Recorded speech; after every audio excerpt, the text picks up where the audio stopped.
Abanawa, Shabashamayim, Kwadash, Hayah, Shemka, Yahawah, Malakwatha, Thaba'ah, Ratazaka, Hayah, Aisha, Ba'aratazar, Kawa, Hayah, Bashamayim, Lathananawa, Lacham, Kal, Yawam, Wasalachnawa, Khawbwathnawa, Kasalachnawa, Khawbwathyanawa, Wala'a, Tabia Anawa, Manasaya 1, Abal, Hawashayanawa, Mayan, Rai, Kaya, Laka, Hamalakwa, Wa'ala, Wa'atapa Arath, La'ai Walamyam, Aman. Spacious air, reflecting the way of life under the Florida sky. Even the lobbies funnel in the great outdoors.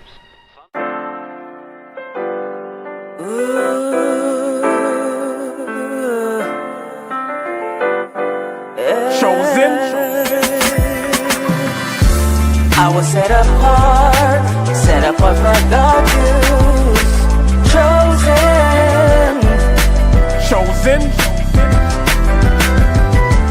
I was set apart for God's use. Formed in His image. Chosen.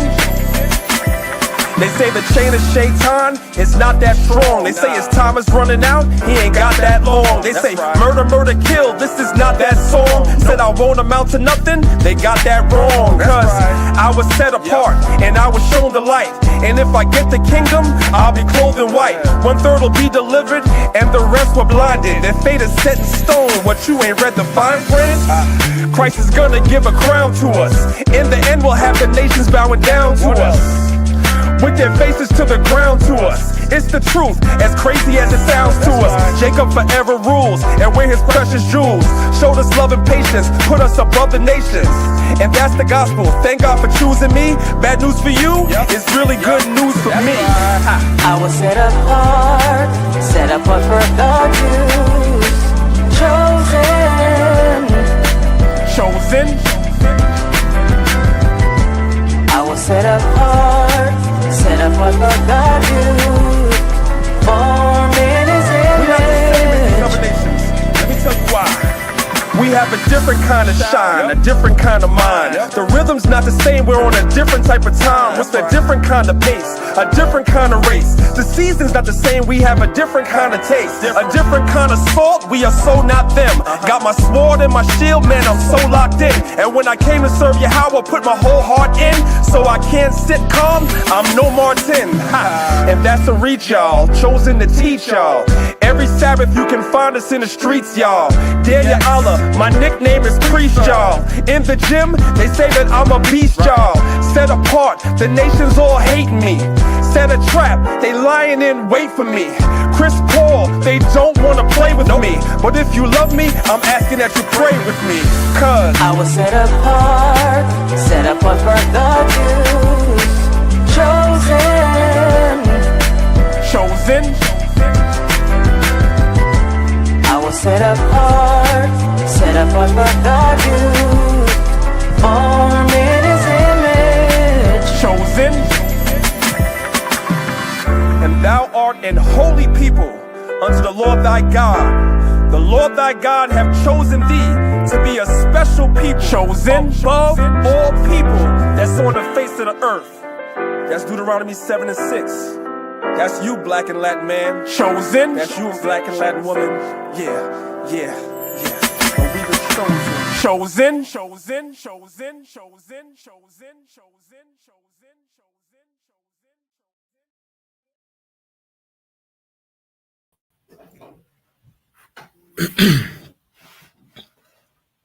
Alright, Shalom. Give honor, glory, and praise to the Most High God, Abanawa Yahawah, Bahashem, Wamalak Yahushua. And I want to give double honors unto the elect of the 144, and also those of the 1/3 that came out of the house of David. I want to give a shout out to the LOI family. It's good to see y'all back on here with me again. So I love y'all, man. Just I'm saying, y'all in my heart. And I can't wait to see y'all again one day. I just want to thank each and every one of y'all for being on this class with me tonight. And tonight's class is going to be when Yahawah whoops you. Because yes, a lot of our people don't understand that discipline is needed on our people. And the reason why the Most High disciplined us because not only because He's our creator, but He's our Father too. And we got a line, and He's going to punish us. But He's punishing us for the greater good. Is it that it's going to come for discipline? These guys will be coming because He either wants to discipline you because of something you've done, or He wants to humble you and try to get you to recognize your wrongdoings. And a lot of our people hates to be corrected at times. And some of our people get so puffed up with knowledge or gets prideful. So what he does is say, hey, you know what? Now, you're doing too much. I'm going to have to send you down. And they don't tell how that form of correction is going to come. But just know when it comes, take it cheerfully, man. Take it cheerfully. Because why? I mean, yeah, you're going to be upset at it. You're going to be upset for a little minute. But when you somewhere down the line, you're going to look at it later like, oh, now I see why he done it. Because he's doing it also to try to keep you away from those pigs with badges and guns as well. Trying to keep you out of that jailhouse. Or even worse, he's trying to keep you from the grave from your appointed time. Because some people do go before their appointed time. I mean, it's sad and it shouldn't have to be that way, but that's how it happens. Right?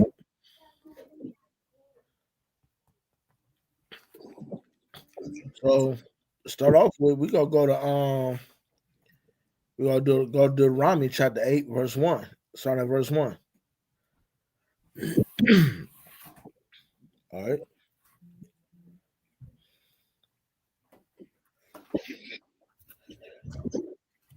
It says all the commandments this is Deuteronomy chapter 8, verse 1. All the commandments which I command thee this day shall ye observe to do, that ye may live and multiply, and go in and possess the land which the Lord promised on oath to your ancestors. I see the Most High told us be careful. That means, in other words, we better be mindful of the commandments that these law, statutes, commandments that He gave us at the time in the wilderness. He said, remind ourselves to do them every single day. You know why? To keep us alive. Because we've seen what He did to some of our people in the wilderness. And we know Israel is very hard-headed. Don't like to listen. They hate discipline. That's why the Most High had to wipe out some. And then the Most High had to also get some out the way that was very disrespectful and very ungrateful. So therefore, we got to learn to teach ourselves also to not be a complainer. Don't be complaining all the time. Don't be ungrateful. Because we know how the Most High is about being ungrateful. That's why we be told time and time again, we just got to be content with what we have. Any blessing you can get from the Most High, man, we better just take it and be grateful. But in the meantime, we better remember these laws, these statutes, commandments.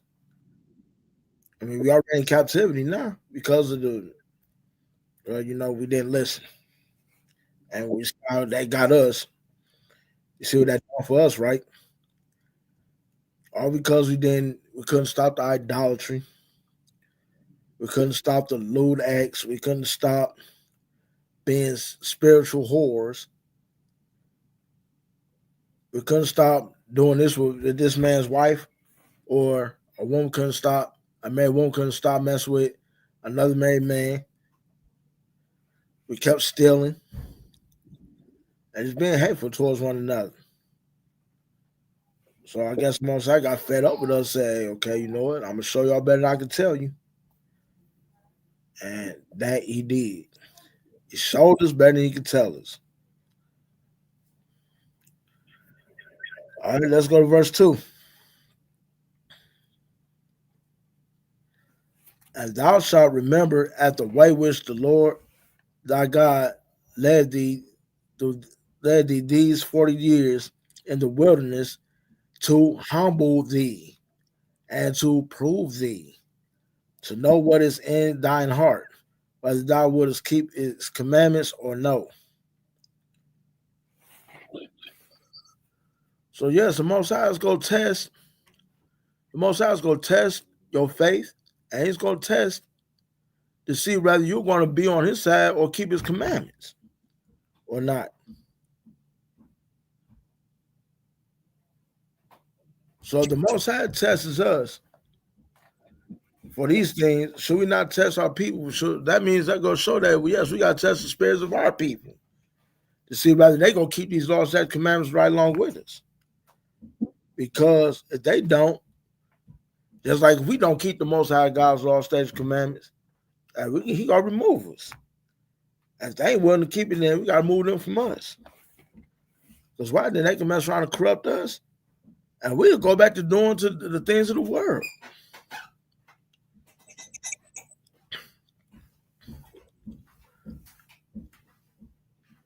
So basically, that's why the Most High, throughout the 40 years, had to test us. Had to test many of our people at that time. Because we seen what the ones that did before, that was done, Joshua and Caleb's era. Joshua and Caleb was the only two left from that time. Because they trusted the Most High and obeyed him with all their hearts. But the rest of them was like, man, we should go back to Egypt. Man, they had all the good stuff. We had all the melons, the fish. Everything was just good there.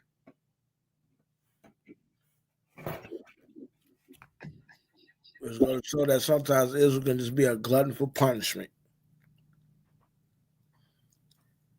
But that's why the Most High had to test them at the time before they got the land.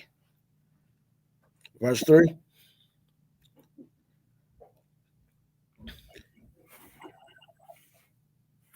And he humbled thee and suffered thee to hunger and fed thee with manna, which thou knewest not. Neither did the fathers know, that he might make thee known that man doth not live by bread alone, but by every word that proceeded out of the mouth of the Lord doth man live. So that's going to show you that man just can't live off of just substance alone. I mean, just bread and food alone. For every word that proceeded out the mouth of the Most High God, everything back from Genesis up to Deuteronomy, we must live by. And not just only that, but just the wise sayings of Solomon and Sirach, Sirach, all of them. Those things that we must live by. That's how you keep the spirit fed up. That's how you keep the spirit fed every day. Keep them in your minds every day fresh. So that you don't go back to doing the old things you used to do or what our forefathers used to do. But it's kind of funny how it says, man should not live by bread alone, but by every word that proceeds out the Most High. Now, you know what? That's funny because somebody said that. Somebody said the same thing.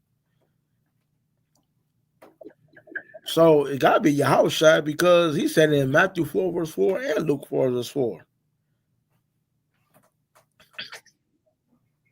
So once again, y'all keep that in mind so in case somebody say, oh, the laws is done away with.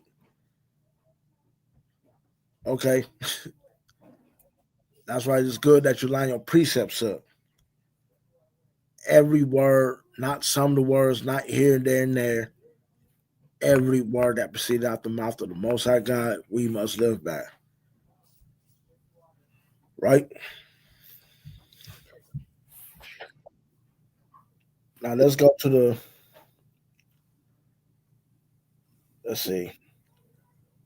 Now let's go to Sirach chapter 30, verse 1 through 2.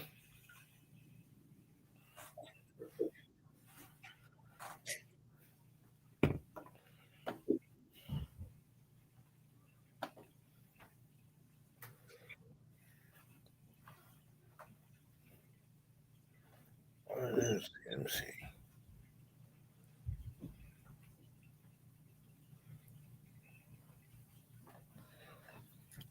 All right, there. All right, verse 1. He that loveth his son causes him also to feel the rod, that he may have joy of him in the end. Why is that? Because if you love your son, you gonna beat him anytime he messes up. So if you keep him out of them cuffs, you teach him, hey, you can't be doing this. If you teach him like, hey, you know what I'm saying? I'm gonna whoop you. Why? Because I said and told you not to do this. And you went to school acting a fool. I ain't supposed to get education if you can't stay in school. And you want to go to school acting like the class clown. You want to go there and press the ladies and all that. No, man, I didn't send you to school for that. So therefore, you gotta get this beaten because you disobeyed me. A father will whoop you. Why? Because he want to keep you out of those handcuffs. He want to keep you out of that courtroom. Or even worse, ended up in the streets or ended up in the grave with dirt and rocks on top of you and grass. That's why you got to get whooped. And that's why the Most High whoops us as well, to keep us from those same things. I mean, like the Most High said, man, in Ezekiel 18, verse 23, he has no pleasure in the wicked dying. You don't take no pleasure in that, man. That's why he'll make us feel the rod time and time again. Rather, we got to go, hey, we got to go sit down in jail. He'll do that. If he takes something away from us, he'll do that just to keep us from destruction and to humble us.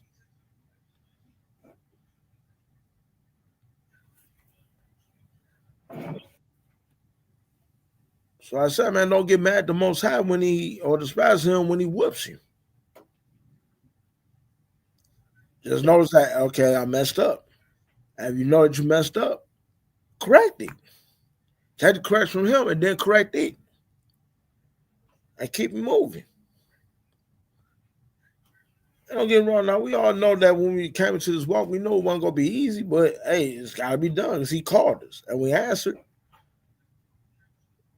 So the Most High sees us mess up, he may scold us. And after that, he might just whoop us. Just to keep us from going somewhere where we don't want to be at. Verse 2.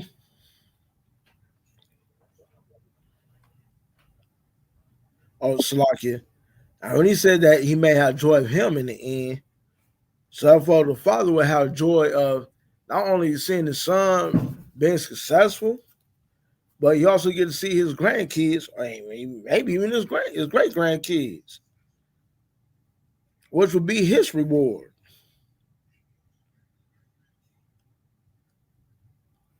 And he'll know that he'll give honor, glory, and praise to the Most High God because he done a well job on raising his son or his daughter. Right? Verse 2. He that chastises his son shall joy in him, and shall rejoice of him among his acquaintance. So when he go amongst his friends, everybody see how his son act. They're like, man, you know what I'm saying? They see how he carries himself, how he's successful, how he keeps the word of the Most High God, and your brothers and sisters gonna be like, hey man, you did a good job, man. You done a great job, and all you can do is give honor, glory, and praise to the Most High God that you did a good job raising your kid. And you get to watch them grow from boys to men. You get to see your daughters get raised from little girls to women. I mean, I ain't never had a daughter, but I've been hearing some brothers, man, they hate to see their daughters grow up. They say they don't like for them to grow up because they too. I know it's like they just want them to be daddy's girls. They want to be a daddy's girl forever. Hey, sorry, but life don't work that way. They gotta grow up and they gotta become somebody's husband. But just be proud that you raised them to be good women. Right? Verse 3. He that teaches his son grieveth the enemy. And you know how Esau, you know how them devils is. They be itching to see our people get put in jail, kicked out of school, end up being homeless, or see them end up getting put in the grave. Well, you teach your son these laws, these statutes, commandments, and you teach and you discipline him if he messes up, and you keep him on a straight and narrow path, and you keep him on the right path of life. And no crackers hate it, man. They can't stand it. Because you know what? There ain't nothing they can do to him or her. And they don't like it. And that's why your enemies be having to be grieved. Because they can't do nothing against a man that's been well taught. Nothing. And before his friends, he shall rejoice of him. Time and time again, he can rejoice of him in front of his friends. Because you know that his son ain't out here doing no foolishness. He showed him all the rights and the wrongs as a boy, and he took it with him. And don't get none twisted. I mean, sometimes you got some that depart for a little minute, but then when they see that their fathers was talking about and what they told them, what their mothers taught them, then they'll come back like, okay, I get it now. I see why my father or my mother said don't do this, don't do that. So you know, I give double honors onto the fathers out there, man. You know, that's really doing this with their children, the mothers as well. And I know on the mothers, I know it could be a little more tougher when the father ain't in the house, but some of y'all do a good job. I will admit it. So you know, hey, round of applause for y'all. A round of applause for you fathers too, man, because you know you got some bunch of knucklehead Negroes out here. Not just the Negroes, you got some that from every tribe. I just want to lay up these sisters, man, and just want to, and then leave and bounce them when they get pregnant. And don't get twisted. You know, sometimes it's not always their fault either, but at the same time, you stuck around and you've been in your kid's life. You was there to help raising them, right? Now let's go to Proverbs chapter 6, verse 23.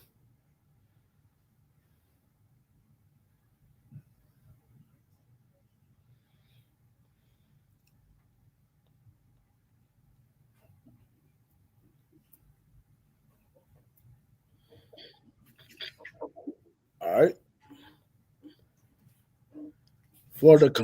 This is Proverbs chapter 6, verse 23. For the commandment is a lamp, and the law is light. Such are the way of life. As long as you teach your son these, that's why the Most High said, put these, hang them on your walls, hang them on your doorposts, put them on the door. Because he's saying that them commandments right there is going to be his lamp, and it's going to keep leading them in the right way. And like the law is going to be lamp under his feet, and it's going to keep him in a steady direction.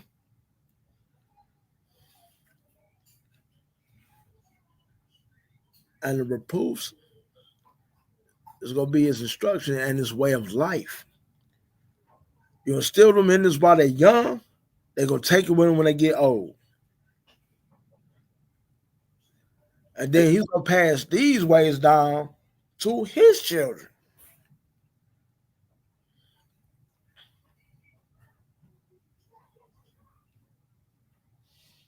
And guess what? It's going to come, and just like the Most High was teaching us these things, say, hey,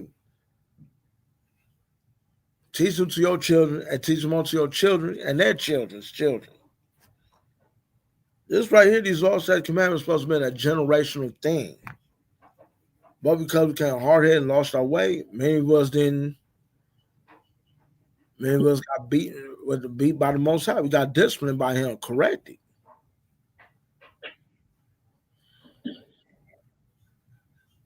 And some of us ain't even get a chance to even grow up.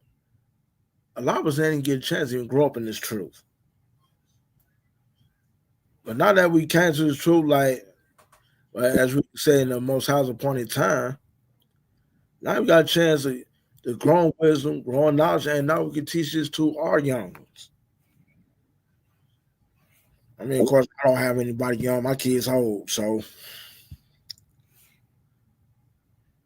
But like to my brothers, Mike Olive, the Bach, Shemashwan, Kalatazar, and our soon to be new brother Donnie. And Issachar, man, they're doing it, man. I want to give a shout out also to my God, man, is that, for little D, man, is that little young brother like that, he always, I don't give that young kid his flowers, man. He always getting involved. He always want to read the Lord's Prayer. He always like trying to get involved reading the scriptures and Bible study. And even when we go to camp, he'd be out there online with us at times. So, hey, man, give that young man a round of applause, people. He deserves it. And I also want to give a shout out also to brother Issachar because he raised 3 daughters, him and his wife. I love where their family is, man. They're very well maintained and very well in order. And you don't really find too many like that. And that's what I love about Michael Olive as well, because he's doing that same thing. He got his kids on the nice schedule. And he's always dropping gems on there with the scriptures, man. So, shout out to the brother Michael Olive, as well as the brother DeBach also. Oh, and I'm not trying to discount the sisters because y'all doing y'all thing too. Y'all doing y'all thing too, Sister Shauna, Sister Lahat. And let's see, Sister Diana. And the brother Shemashwan as well. So now I tip my hat off to all y'all, man. Y'all brothers doing an excellent job with your households, man. All y'all are.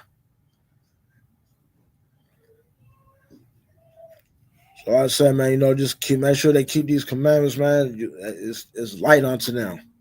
These laws is gonna be their light. And make sure they keep that oil in them. And never let nobody take it away. Right?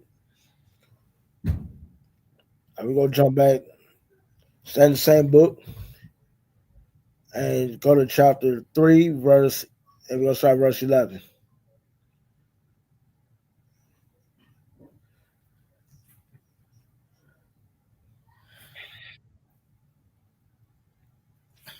My son. This is Proverbs chapter 3, verse 11. My son, despise not the chastening of the Lord, neither be weary of his correction. You see that right there? The Most High said, I mean, this is Solomon talking right here, or this could be David telling him this. My son, despise not the chastening of the Lord. Because why the Most High is going chastise, the Most High is going to chastise, he's going to correct those he loves. So if the Most High loves you and you get that correction from him, I mean, hey, don't despise, man. Like, man, I mean, you know, this not no, man. Take that with children and take it with gladness, because that's going to show that he loves you. And he wants you to be with him.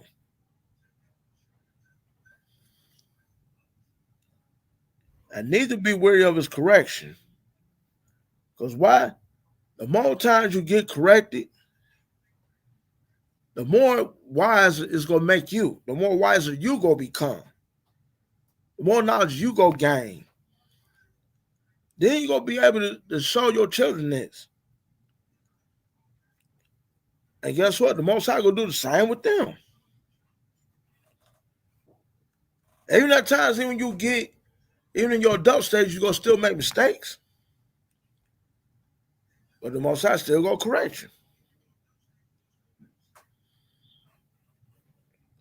So, hey, man, honor, glory, and praise to the Most High God for this, man. That when he chastises us, man, we able to take it and we don't hate it. And I going to show that the Most High God loves us. He wants to make it to that kingdom. He don't want you going to the lake of fire. He don't want to tell you those words, depart from me. Because your iniquity pushed you far from me. Right? Verse 12. It's kind of sluggy. I got you. I'll go ahead. All right, verse 12. For whom the Lord loveth, he correcteth. See that? For whom the Lord loveth, he correcteth. So I gotta show you the Most High loves you when he pulls the belt down on you. Right? You gotta use Esau punk ass or whoever. Or he may do it himself. Right? Read.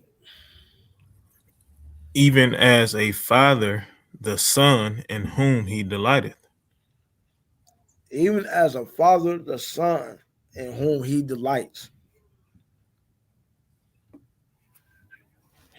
Now, you know how he said about Yahawah, this is my son who I'm very well pleased in. So when you get that correction from your father, you know what I'm saying? Going to show that, hey, I love you. I delight in you because you are a part of me. I don't want to see you mess up. I don't want to see you end up somewhere you don't want to be at.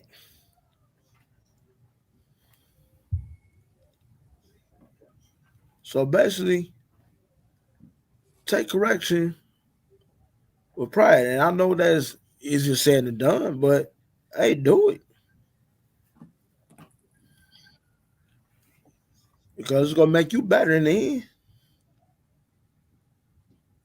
But someday you ain't going to, like I said, man, you know, we already here right now, and our children, man, we ain't going to be children no more.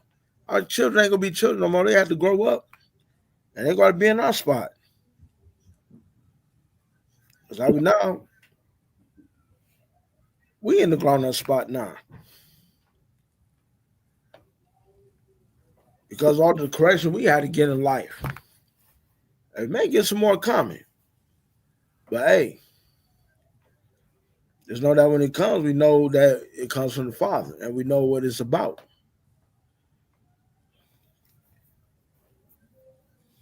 All right, let's go to Hebrews chapter 12, and start verse 5.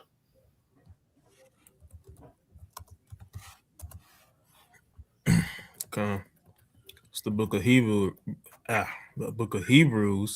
chapter 12, and starting at verse 5.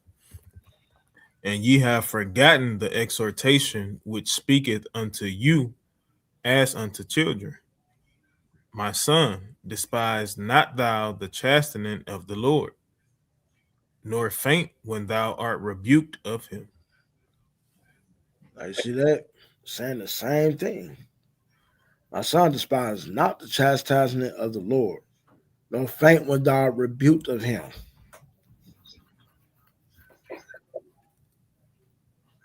I mean, fool, man, when you get rebuked by the Most High, you can feel like, man, like the Most High about to really do something seriously bad to you. You know, you mess up and your heart just drops out of the blue. Like, oh, I know I messed up. I can feel in the spirit. Your knees be trembling. It's like you be scared. You know something bad. You know the Most High about to get you. You don't know how it's going to come. And you don't know when, but he's going to do it.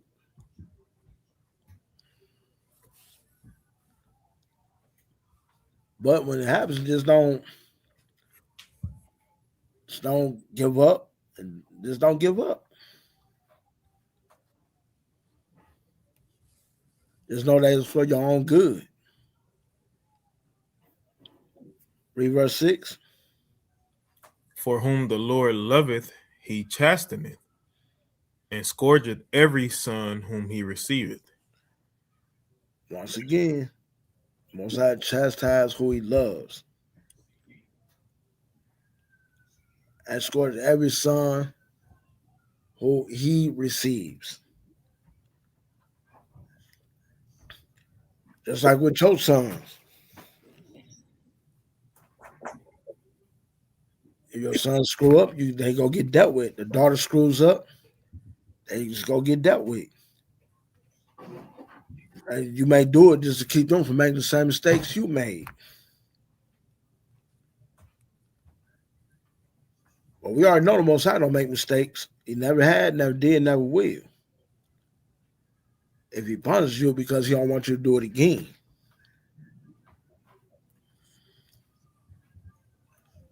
So yes, just know like when you punish your children, the Most High punish you too when you mess up.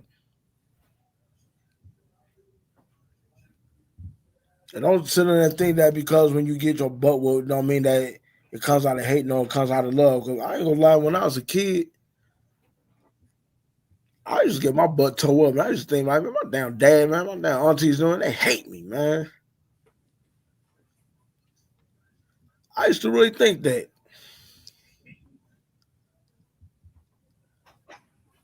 And then as I get my butt whooped, I sit there and say, man, I hate this damn house. And once he come there and tell me what up again. Okay. You know, man, I miss my auntie Phyllis, man. Rest in peace to her. But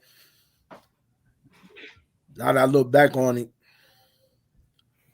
you know, I honor, glory, and praise the Most High God. I'm not in the dirt.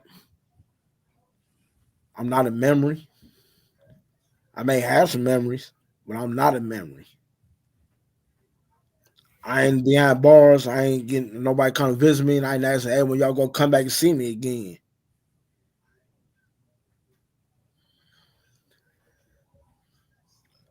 So now, I'm thankful for all those whoopings I got. So I honor, glory, and praise the Most High God, and look where he let me at. Because one thing my pops always said, you always, you know what I'm saying, you may have been hard-headed, but at times you was a good listener. And now I'm listening to the Most High now.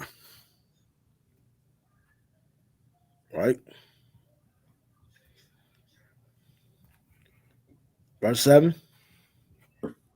If ye endure chastening, Yahawah dealeth with you as sons. For what son is he whom the father chasteneth not? Hey, you know what? If a man don't whoop his son when he do something bad or do something really bad or whatever, I know I ain't saying that you gotta beat your child or scold them for beat your child for every little small thing you do. I ain't saying that you gotta pull that belt out, get the extension cord, get a switch off the tree. You ain't gotta do it all the time. But just do it when it's needed. If a man sit up here and don't whoop his son, I gotta show that he don't love him. Hey, this generation need it all the time. They need it for every little thing they do. The Bob, man, these kids need James Evans, James Evans fathers today.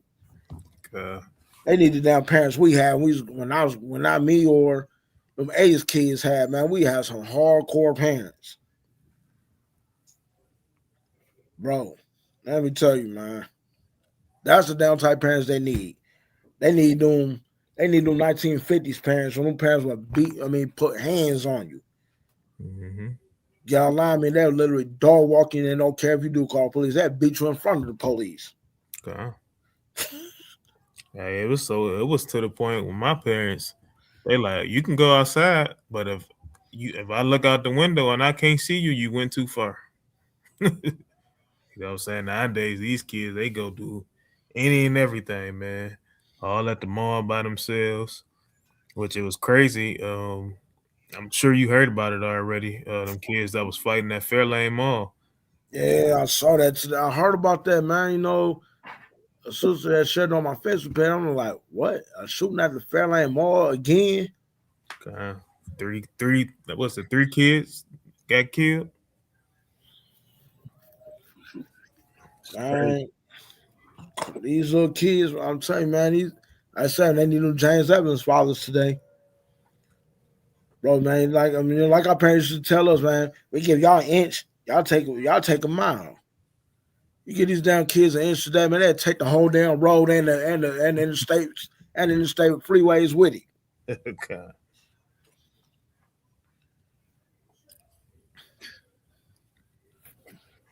Because I don't know what it is, man. I guess some of their parents they hate it because when they got disciplined, they feel like, I guess it was too harsh for me to get my butt whooped. So now I ain't gonna be doing that to my kid.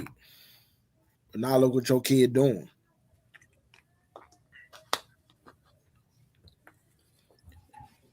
Being more reckless than these than NASCAR drivers out here.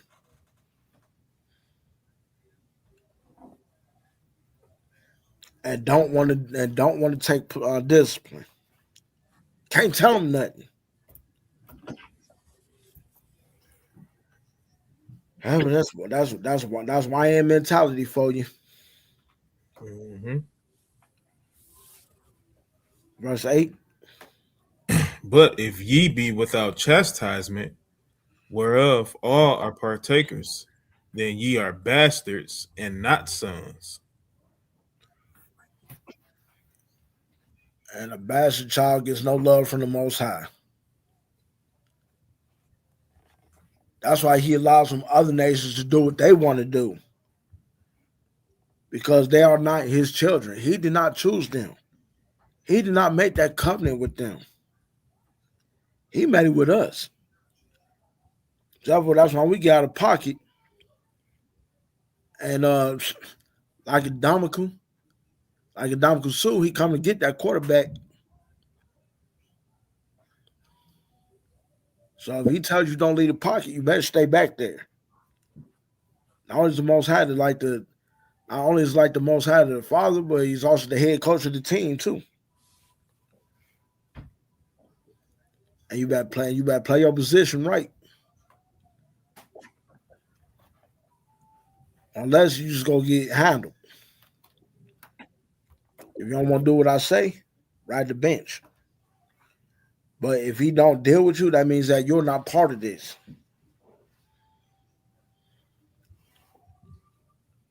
So you'll know if the Most High loves you when he deals with you.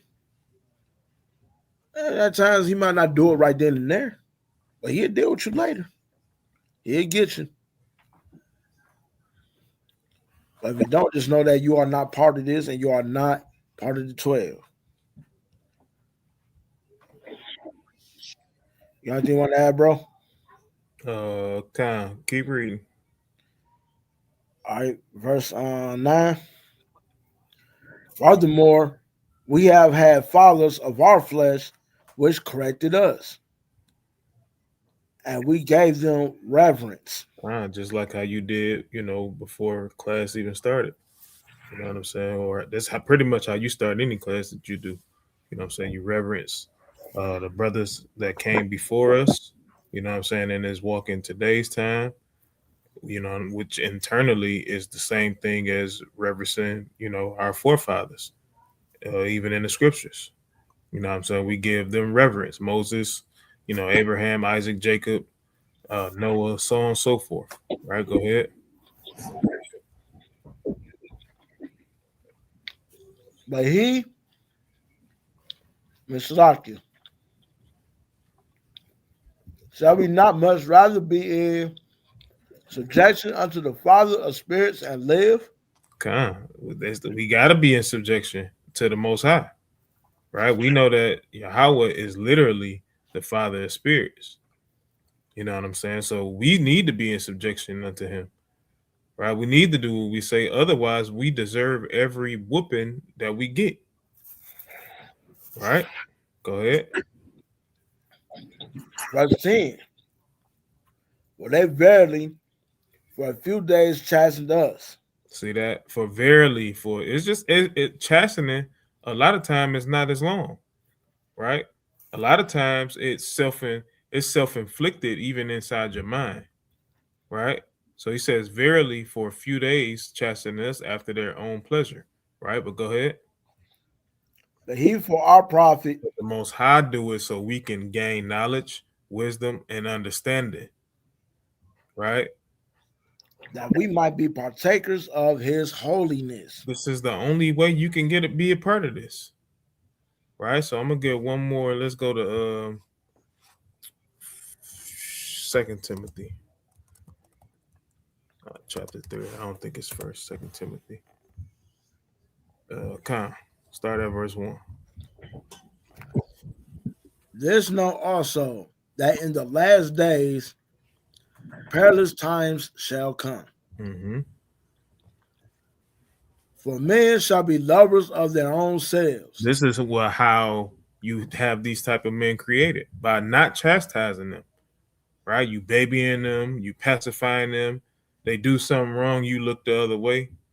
They do something wrong, oh, they just young, don't mind them. All right, they don't really get it yet.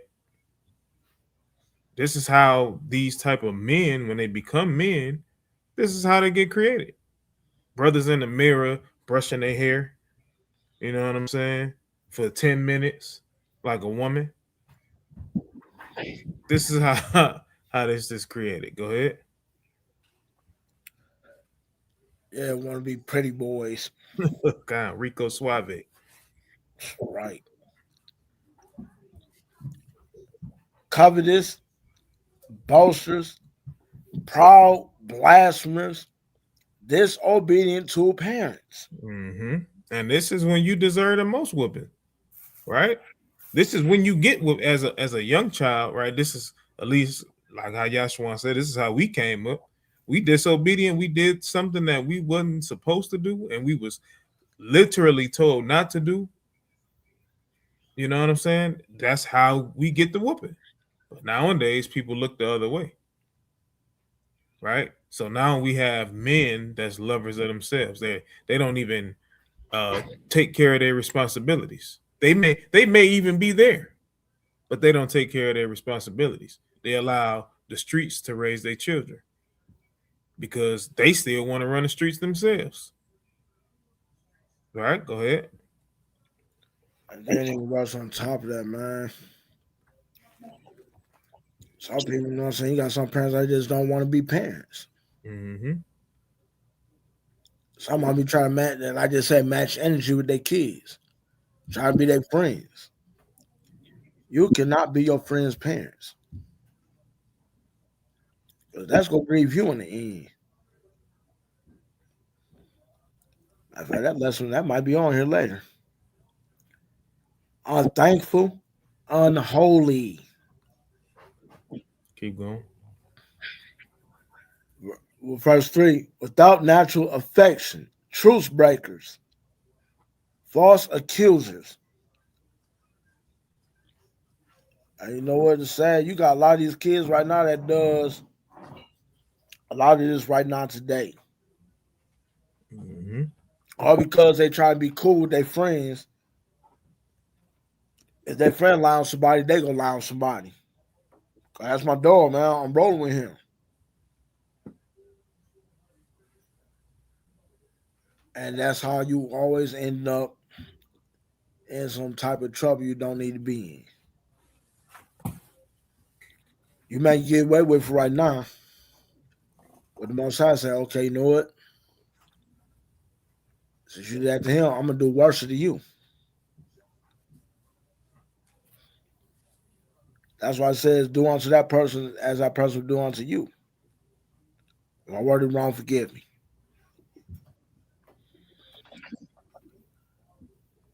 Then you got these kids out here always instigating fights. Some people call it truce, and then they be like, man, no, he did this, he did that. Those truce breakers are those people that sit up there and, like for example, like two rival gangs, right? They call it truce and say not to bother each other, don't do any harm to each other. You might have somebody that might be in between that, and then get them to go back fighting each other again by spreading some type of rumor or doing something over there, make it look like they did something, make it look like they did it. They go back on again. All right, and let's see, you got incontented, fierce, despisers of those that are good, Come on, keep going. traitors,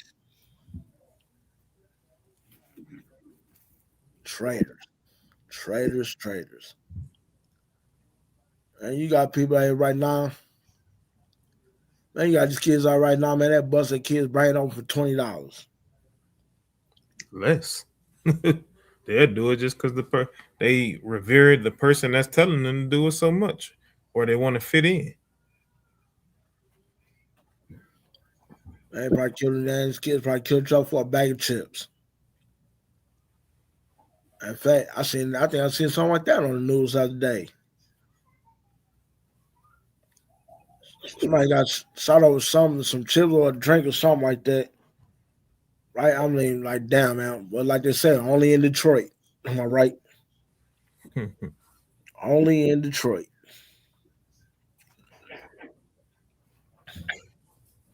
High-minded, lovers of pleasures more than lovers of God. See that? And they don't understand that. You know what I'm saying? They love the pleasures of this world. You know what I'm saying? They rather do all of the things that come with it, you know what I'm saying, versus what the Most High told them to do. Right? This is why, all of these religions is finished. Like you literally have what is that? They read the Quran. What's the name of that religion? The Muslims. Khan, The right? Nation of Islam. Khan. And they're supposed to keep the laws of God, right? And they literally have pork chop sandwiches and any kind of pork that you can think of. They say that it's okay to eat. You just got to pray over it, right? That's the craziest thing ever. You supposed to observe the Torah, but you don't do what it say. So they lovers of pleasures because that thing is good to them. So they can't put it down. They feel like because they done ate it since they was a young buck up until, they 60, 70 years old. They think it's okay. No, that's just a testament to how the Most High made our bodies, that we can fight off all of the things that's wrong with pork. You know what I'm saying? So you can't be lovers of pleasures more than lovers of the Most High. Otherwise, in the end, as it says in Romans 6:23, right, the wages of sin is death. And you can't afford it. Can't. At all. Right, read the next two and then that's it. All having a form of godliness, but denying the power thereof. From such turn away. Or get the hell away from these people that do that, right?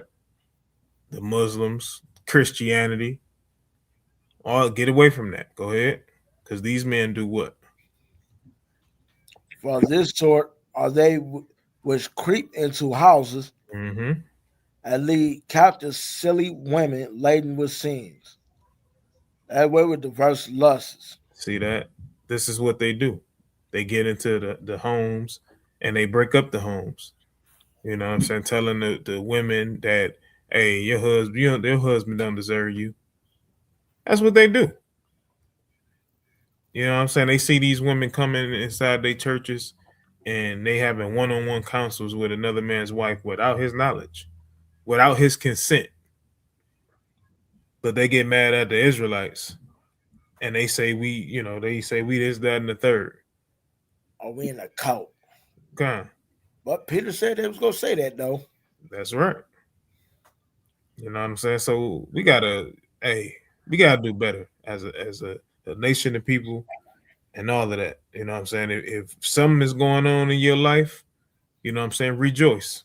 Right? Rejoice. Always say all praise to the Most High. Right? Even when you upset, even when you angry, even when you sad, even when some things ain't going right. You gotta thank the Most High for your struggles. Because how else you gonna be able to teach the next person that's coming in behind you that may deal with the same thing, right? Yahawah had to be made as a man so he can feel the same temptation that we felt, right? And still say, nah, I'm following the Most High. Guess what? That's the example we got to live by, right? I'll let him. Right. All praise, man. You know, about to once again drop mighty gems. So I said, man, you know, this man, also has discipline, man, is serious, man. You know, we just got whatever he gives us, we gotta take it. Besides, if he didn't beat you, man, you in some serious trouble. Right? Let's go to Sirach chapter 2 and start at verse 1.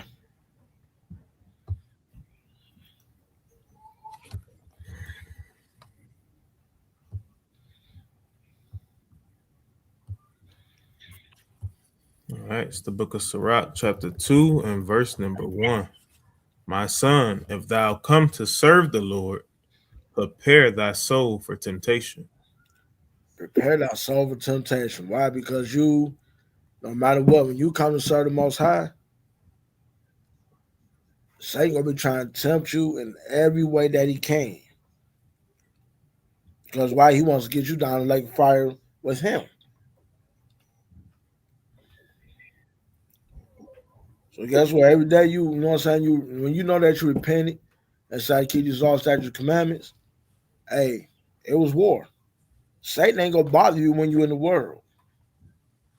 When you repent and say keep these all statutes and commandments, hey, you're gonna have to prepare for a fight every single day. Hey, and the other end of that, you know what I'm saying? Maybe it's not Satan, right? Because a lot of times when you pray for certain things, like you want to stop doing certain things, you want to stop behaving a certain way, the Most High is going to send people to literally build that up, which means let's say you praying for patience, hey, the Most High going to send, whether it's your kids, whether it's your coworkers, you know what I'm saying, whether it's somebody in your congregation, you know what I'm saying, he's going to send the Most High. I mean, the Most High is going to send them to literally try your patience. Why? Because you prayed for it. He's going to help build it up. So that temptation can be something good in the end. If you got to know, because a lot of people don't even remember that they prayed for this. And then all of these things is coming at them.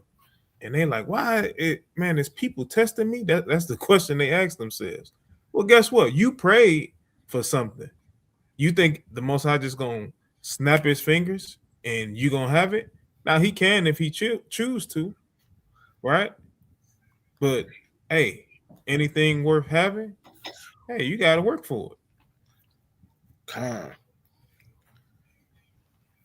And that, like brother said, man, it might be something you just prayed for, but you gotta go through it in order to get what you want.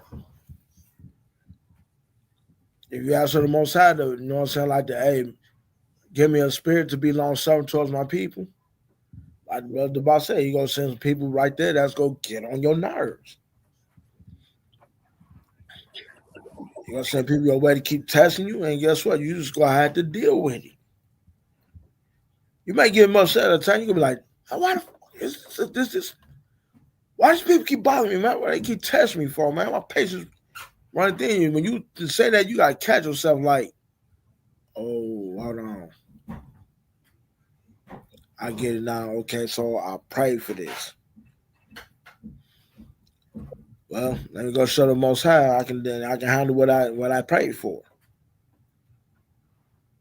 So not only it can be Satan, but also be you as well.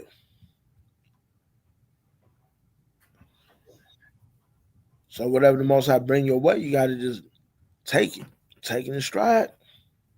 If you ask for it, be prepared for what comes with it.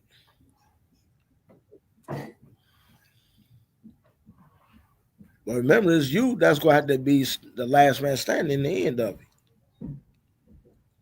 Verse 3.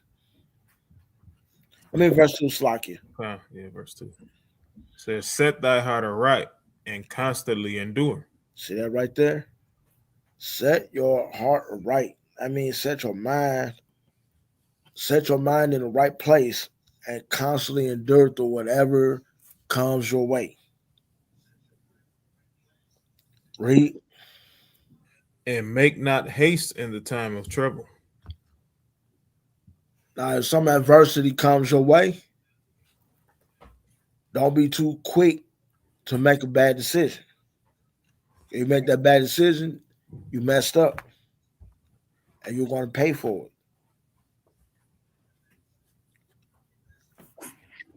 When trouble comes your way, and then that time of trouble, you got to get down on your knees and talk to the Father.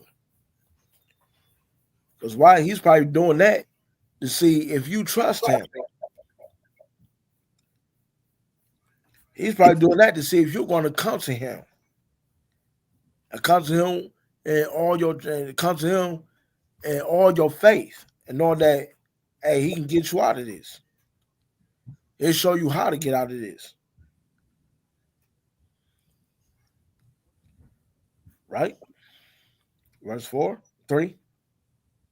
Cleave unto him and depart not away. See, that's like the box name means. He just wants you to cleave onto him. He wants to be your only trust, and he wants to be your only person that you can go to. Yahawah is your go-to man.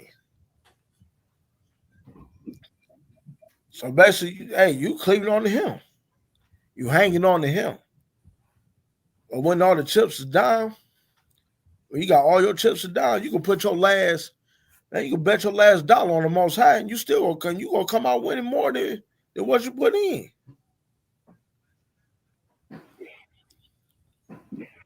Tell me I'm lying.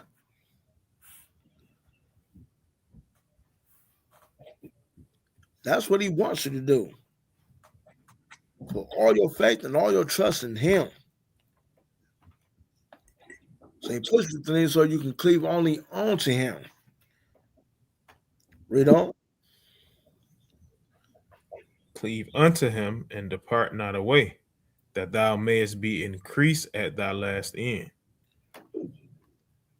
So if you don't depart from him, going back to the world, going back to these other nations, to them other fairy tale gods that can't do nothing for you, it's you that he's going to be increasing. It's you that he's going to be exalting in the end. Verse 4. Whatsoever is brought upon thee, take cheerfully, and be patient when thou art changed to a lower state. Whatsoever is brought upon thee, take cheerfully. Easy, like I said before, easier said than done. But this is why you take it cheerfully. Because the Most High gonna do something even better for you than ever. But he's gonna most likely try to see that if you're worthy of it. That means that hey, you about to be leveled up soon. When the Most High about to level you up, you're gonna go through some things. So hey, take it cheerfully. Take it like, yeah, I know the Most High, but I know the Most High got me. I know I'm about to be leveled up. So whatever you throw at me, I just gotta take it. Read on. Verse 5. For gold is tried in the fire, and acceptable men in the furnace of adversity. Guess what? Gold is tried in the fire. So make sure you don't melt. Make sure you don't break. Make sure you don't change. When you put gold in the fire, what it does, it changes to a brownish color, right? If it's fake. Yeah, if it's fake. But if you get put to that fire and you come out the same color, you good.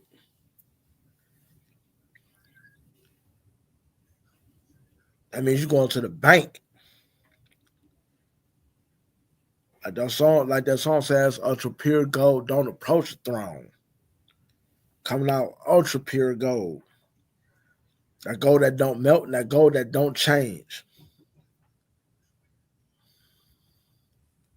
So yeah, you're gonna go through some trials. You're gonna go through the trials of life.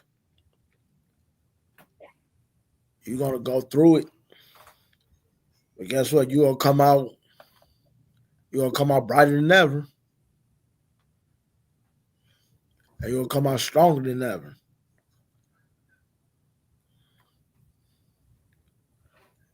So just know that when these things happen, the Most High about to level you up. Just be ready. Just be ready. All right. Verse 6. All right, verse 6. Believe in him, and he will help thee. Order thy way aright, and trust in him.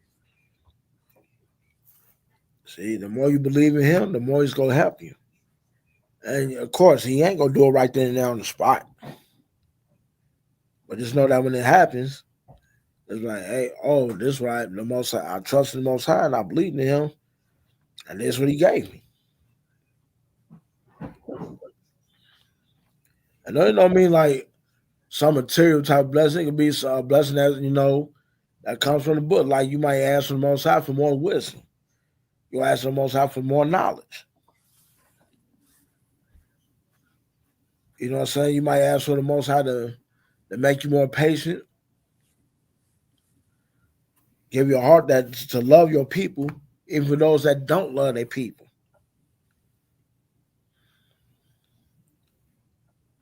To enjoy fellowshipping more, to enjoy the brotherhood more or the sisterhood.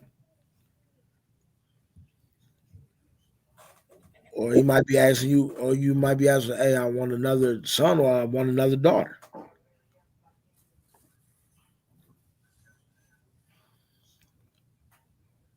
Or whatever he is, you believe in him and you ask for, he's gonna give it. Because you trusted in him. And like I said, order your way right. How you gonna order your way right? Through the first 5 books. And I just read them and study them with doing them. Like our brothers in IUIC say, study, pray, apply. Like James said, be ye not only hearers, but doers of the word. Just do it. As Nike say, just do it. All right, now let's go to let's go to Lamentations chapter 3. Say that again. Lamentations chapter 3. Okay. Starting at verse 24.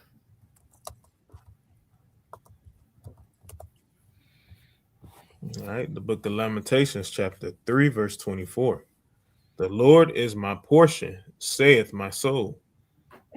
Therefore will I hope in him. Now, we already know what this is about. This is after Nebuchadnezzar came up and took us into captivity because Jeremiah kept warning everybody in Israel just wanted to just be like, you know what I'm saying, to the Most High. What? Man, he ain't going to do nothing. The Most High, man, Yahawah just talking all that noise. He talking all that jazz, man. He ain't going to do nothing. He ain't about that. See, and what happened? Hey, Nebuchadnezzar, go handle that. Nebuchadnezzar came in and, hey, brought them into captivity. Once again, going to show how hard-headed we are. And this is where Jeremiah said, the Lord is my portion. That means the Most High is his all to him. And he's going to keep his hope in him, knowing that hoping that he come out of that captivity one day. And there's even some good people that was in Israel that still had to go to captivity.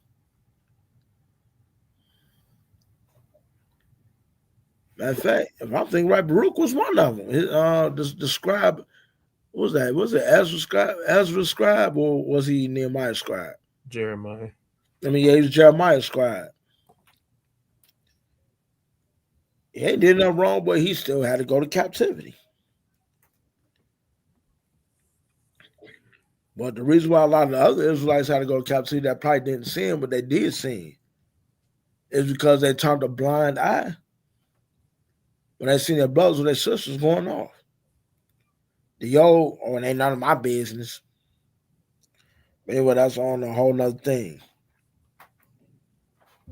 But in this captivity, Jeremiah's putting all his trust and his hope in the Most High, and hoping that one day they get out of this captivity. But read on. The Lord is good unto them that wait for him, to the soul that seeketh him. But that saying is that, you know what I'm saying, you be patient and you wait on the Most High. And they even go for even here in this captivity.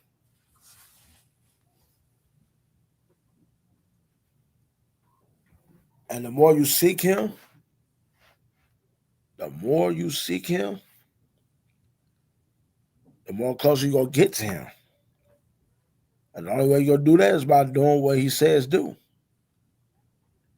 Now look to your enemies for help.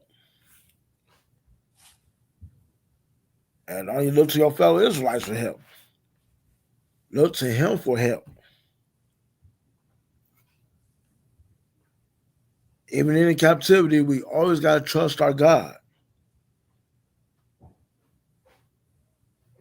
And just remember, we're here because we provoked him to wrath. We're scattered everywhere because we provoked him to wrath. And we got to take our hit. Regardless of what, though, he is our portion. He is our all. And we got to pray to him to hope that he get us out of this. Anything you want to add, bro? All right. Let's keep rolling then. Let's go to go back to Sirach chapter 34, verse 13 through 16.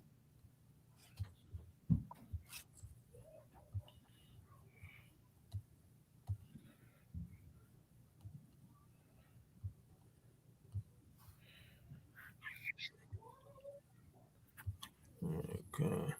It's the book of Sirach, chapter 34, starting at verse 13. The spirit of those that fear the Lord shall live, for their hope is in him that saveth them.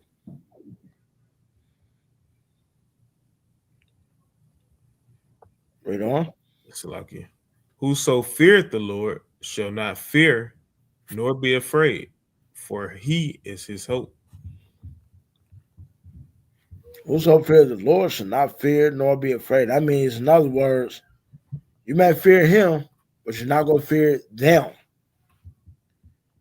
You don't fear nobody in this world, or you're not gonna fear anything out here.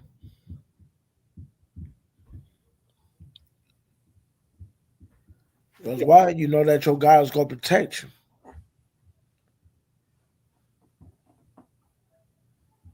right? Read on. Blessed is the soul of him that feareth the Lord. To whom doth he look, and who is his strength? For the eyes of the Lord are upon them that love him. He is their mighty protection and strong stay, a defense from heat and a cover from the sun at noon, a preservation from stumbling and a help from falling. That's it right there. Why is that? When you fear the Most High God, you fear that means you're gaining wisdom, you gain knowledge. And the more you gain, the more you do, the more He's gonna protect you. I mean, He's gonna protect you from whatever. Yeah, we He needed him. protect you We from needed him. anything. Salagi. We needed him from for the Heat this week. Yes, and look what He did. He made it rain. He made it rain, and we ain't talk about in the clubs either. Yeah, definitely needed that rain. Boy, it was scorching this week. Whew, all praise the Most High God did get some rain. But sometimes though, you can make it cloudy without the rain too. Yeah. Hey, but it's all y'all fault though, because y'all kept wishing for the dang on heat.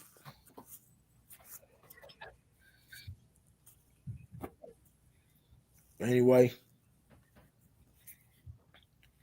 the Most High he's a protector of those that love him and that does his word. Those that he's able to chastise and correct when they going off.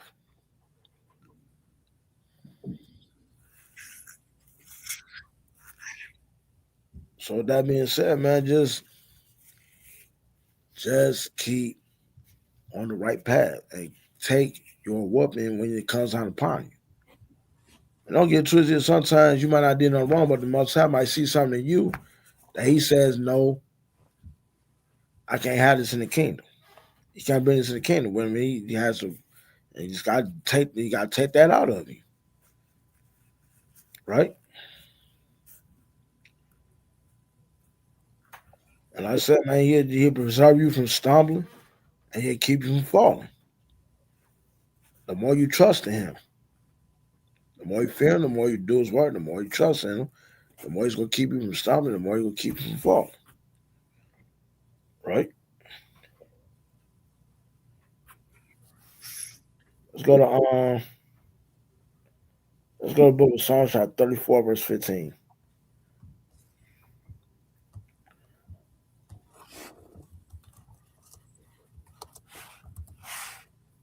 Book of Psalms, chapter 34, verse number 15.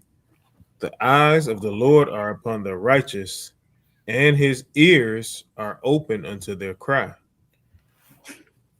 So the Most High keeps his eyes on his children that does right. And if somebody does something wrong to us, he's going to hear us.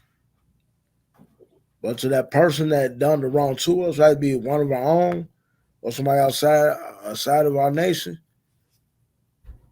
and there ain't no discipline coming. There ain't no discipline for them. It's straight punishment. I mean, it's gonna be discipline for one nation, but it's gonna be punishment for the other. There ain't gonna be no remorseful type punishment either. When the Most High said, "Don't touch his anointing," that's what he means. Do not touch his anointing. You touch my anointing, you will die. It's going to show that the Most High do not play about his children. And these devils going to find out soon enough.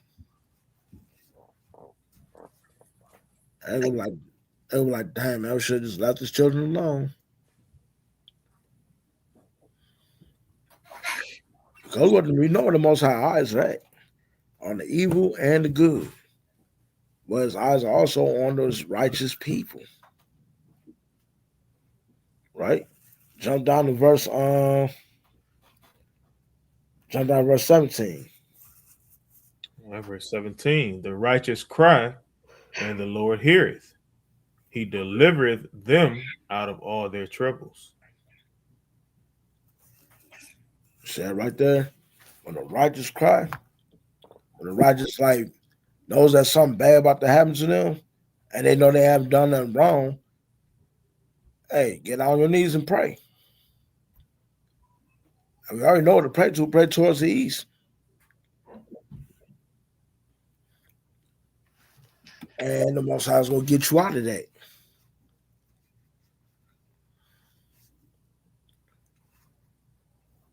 I mean, the Most High know we're going to mess up. He know we're going to make mistakes.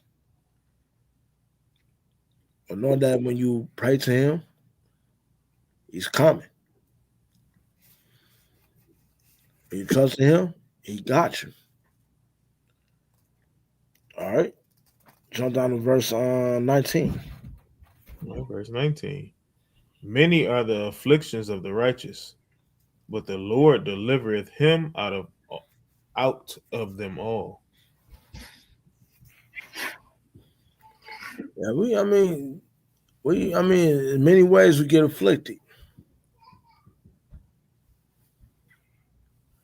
But the more we pray to the Most High, he'll deliver us from them. He'll get us out of that. So we trusted in him. Right? Let's go to Proverbs chapter 12, verse 13.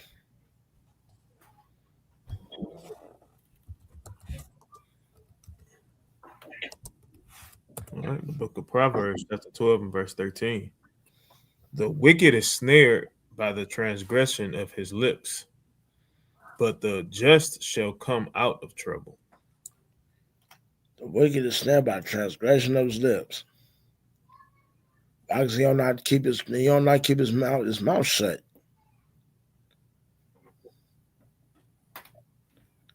He does not know how to keep his mouth shut. He always rambling on what he go. Let me do all that tripping, like y'all get that rah-rah. Like he gonna land do all that barking and yapping like he gonna do something to somebody.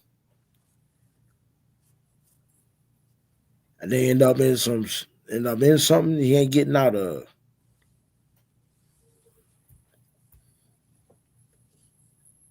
I mess around, put him in the hospital bed because he ain't know how to shut his mouth.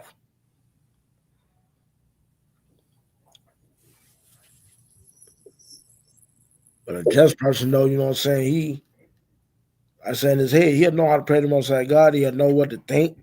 You know what I'm saying? Be like, hey, my bad, man. I'm sorry, brother. I ain't mean to do it.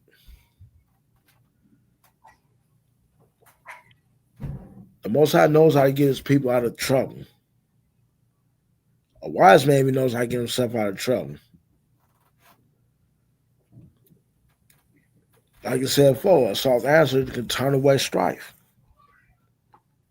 And when a righteous man thinks of that, he'd be like, and somebody doing that rah-rah and all that to him, he gonna be like, oh, hey, my bad, I'm sorry, brother. How can we fix this? He'll try to come with a peaceful solution. They don't need for them to be trying to go back and forth, and as you know, the junk escalates. Because out here today, man, you never know what type of day people out here having. So, man, you know, somebody comes to you trip, man, don't be like a transgressor, and you know what I'm saying, and have your lips get you into something that you ain't getting, cash a check that you can't write a check that you can't cash, I mean.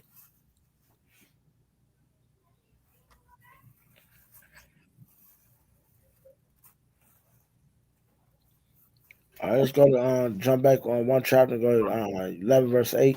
Slock, yeah, let me get some real quick. All right, go ahead. Let me get Romans 2. This goes into that, right? Because that last one says that the wicked is snared by the transgression of their lips, right? So read that, verse 1. Therefore, this is Romans chapter 2, verse 1. Therefore, thou art inexcusable, or man whosoever thou art that judges. Mm-hmm. For when thou judges another, thou condemnest thyself. See that? They condemn themselves. right? They snared by the things that come out of their own lips. So, they say that you literally can, all you got to do is believe and you can get the kingdom. All you got to do is confess with your lips that, Jesus is who he is. And that's how you get the kingdom of heaven. Oh, Jesus is God. Okay. Right. That couldn't be further from the truth. Right. That Christianity stuff is hot garbage. You know what I'm saying? And even when it says, right, let's get that too. Right. So let's get Acts. It's Acts 11. Right. And it's down that verse. We're going to go to the verse first. Go to verse 26.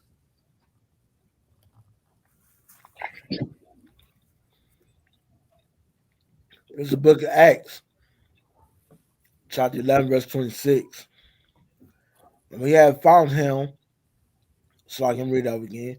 And when he had found him, he brought him unto Antioch. And it came to pass that a whole year they assembled themselves with the church and taught much people. Mm-hmm. And the disciples were called Christians first in Antioch. Now, everybody in the world. Disciples were called Christians first in Antioch. The disciples, right? Which were who? The Jews. Which came from where? Judah. It's not no converts. It's not people in today's time. The disciples were called Christians. And we know what the disciples represented, right? They walk with Yahawah. So Yahawah taught the laws, disciples taught the laws. The people that teach laws are called Christians. This Christianity that our people is in, right? It's hot garbage. And you know what? I bet you not only no blockheads don't even know where the hell Antioch even that. Even worse, don't even know who it was named after. Right. You go to a Christian right now and talk about, you point out, see, Christian, this is 7 Christian. No, it does not. Look what it said. The disciples were called Christians. And first of all, I'll be like, first of all, who is Antioch named after? How did Antioch even get his name? And I bet they sit there and look crazy at you like, man, what the hell is he talking about? Hey, I just thought about this. Right. And I sent it to my email just in case I was going to play it. Right. So let me go here. Right. Just a small little video. Pretty sure you done seen it scrolling Facebook. All right. Yeah, it's it right there. Just a little small snippet, right?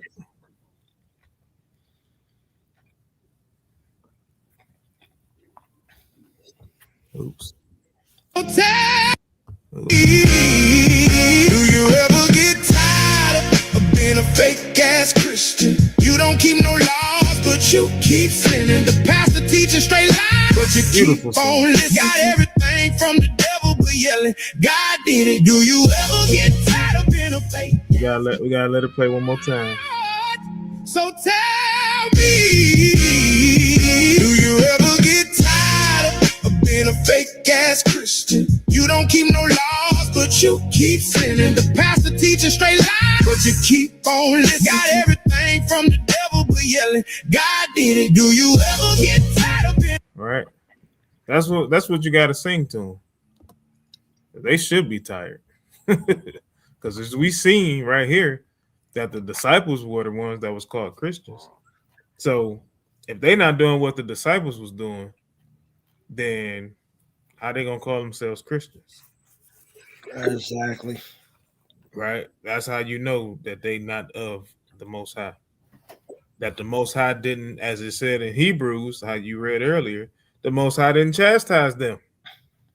He didn't chastise them. And we talking about even some of our own people. Right. Even though that we know that the Most High done whooped them too, they so delusional. They, you know what I'm saying, they probably took a Xanax or a Percocet or something. They don't feel the pain. So they not cursing no more. Let them tell it. Look, Oh, but the curse done got nailed to the curse done got nailed to the cross. yeah, all right. I can just I mean, I keep on sinning here, just forgive me. God knows my heart. Mm-hmm. That's why I'm about to throw your ass in the fire because you knew your heart wasn't upright before him. God, they heart it ain't nothing but some flammable fluids.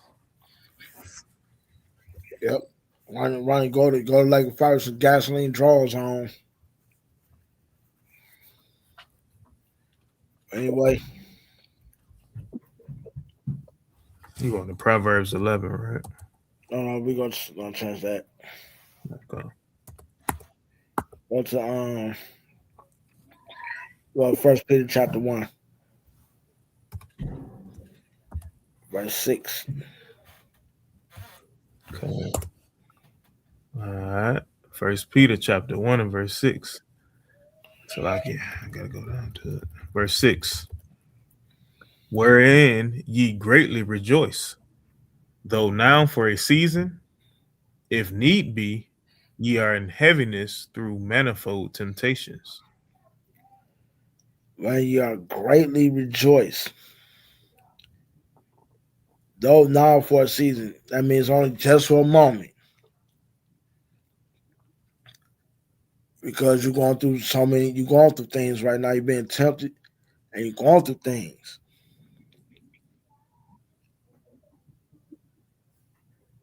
The reason why you ain't having this because you feel like you know what I'm saying, you be like, damn, I got it. It's like, you know what I'm saying, you feel like you can't overcome it. Okay.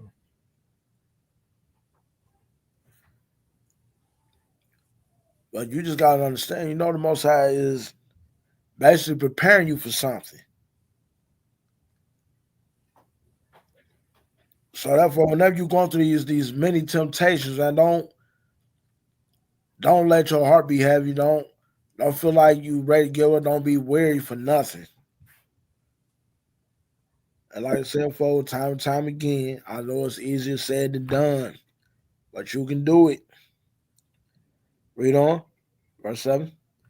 That the trial of your faith, being much more precious than of gold that perisheth. Oh, you see right there? Huh. That your trial of your faith. Your faith, like I said, your faith is worth more than anything on this earth. See all the money the quarters and all that stuff, man. That's just temporary stuff, man. That money, man, it's toilet paper. With your faith, that man, you got faith in the Most High God, you better stand on that thing, man. That's worth more than anything. The Most High loves a faithful person. I know it says in the book of Corinthians, where it said that he loves a cheerful giver. Yes, he does. But he also loves a faithful person. He loves a faithful person and willing to give you anything of your desires if you remain faithful unto him. Read on. It says, though it be tried with fire, might be found unto praise and honor and glory at the appearing of Yahawah. At the appearing of Yahawah. Yahawah gonna come down here. We already know what he's coming for. When Yahawah come down here, he's coming to first. He's coming to do his clean house. And if he knows that your faith has stood tall through it all, I was gonna be like, hey, you know what? You good.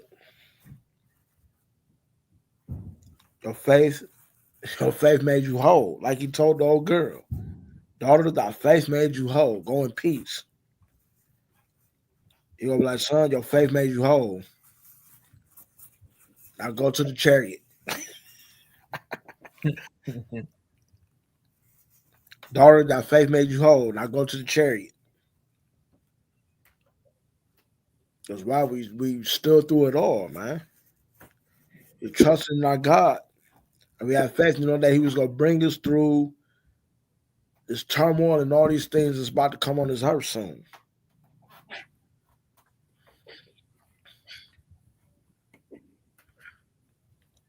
And you know what I'm saying? We know when that time comes, we know that's when your faith really about to be tested. So therefore, I pray that many of us make it. I pray that many of us make it in that day. So therefore, while we got time right now, we better be building our faith, not only in ourselves, but amongst one another as well. And now's a good time to do it.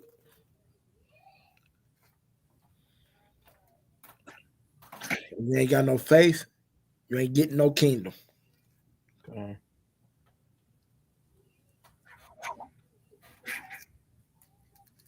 All right. Let's go to Job 42, verse 1.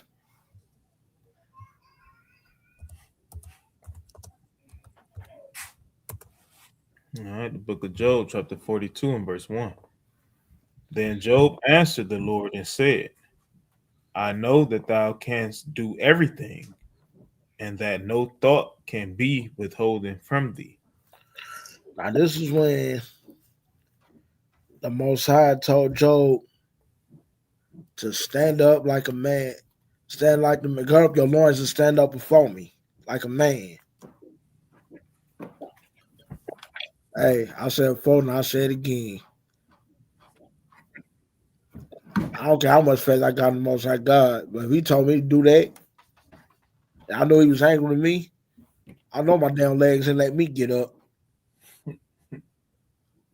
You're going to be up faster than you think. I'll try.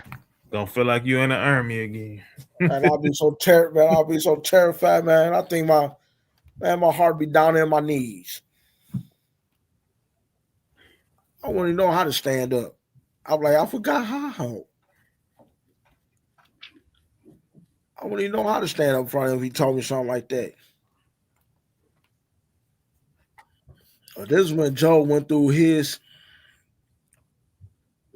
sickness, went through and had everything took from him. And this is when Job was justifying. Job was an upright, perfect man, but this is when Job kind of justified himself instead of justifying the Most High God. But no matter what, though, he felt like no matter what was took from him, no matter what the Most High put him through, whatever, the Most High even let Satan take everything from him except but him. Because Job knew that the Most High God was his everything. The Most High God was Job's everything, and Satan couldn't take that away from him. No matter who he used when Job was going through that, Job stood strong, man. And see, Job's faith, that's that type of faith we need right now to this day. We need Job's type of faith. Tell me I'm lying. Tell me I'm lying.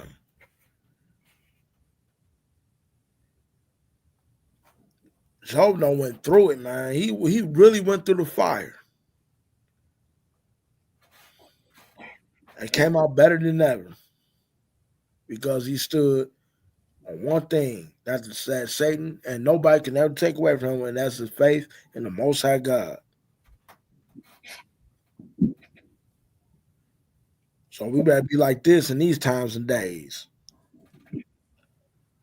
Right?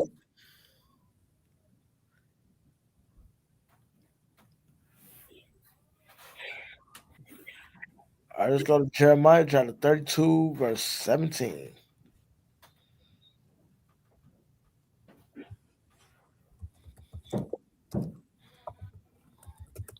All right. It's the book of Jeremiah, chapter 32, verse 17. Hold on. I'm gonna say it like this, man. You know, Job did not get a whooping from the Most High. Job took a beating. There's a difference with a whooping and a beating. And Job took a beating. A beating and survived it. And so far, I don't know, man. I think a lot of people that's in Job's shoes at that time, they'd be ready to give up. And if you did that, that's gonna show your faith was weak and it was never, you ain't never had it in the Most High. We'll go ahead and read, bro. Okay. It says, Lord God, behold, thou hast made the heaven and the earth by thy great power and stretched out arm, and there is nothing too hard for thee. That's it right there. The Most High can make can make heaven and earth, and then protected us from Egypt. What makes y'all think anything's too hard for him? Ain't nothing too hard for the Most High, man. There's nothing too hard for the Most High. So when you ask to be a certain type of way in this walk, then just be ready to go through it.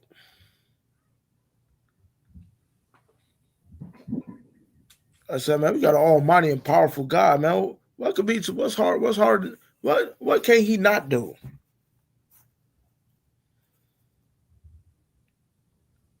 What can he not do?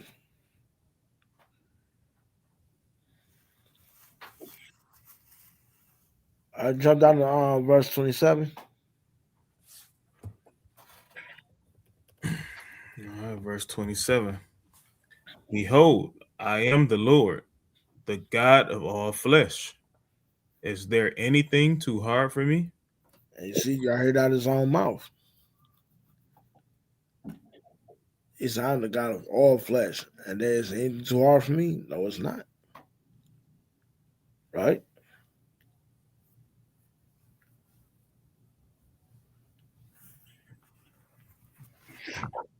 And this was talking about also when he was saying he was going to give this city to Nebuchadnezzar.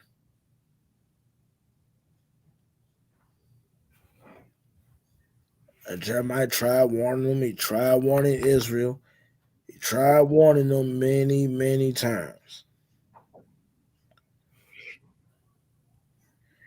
But our so-called family, the Jews, did not want to listen. They didn't take his warning seriously. And most of them, all right, bet.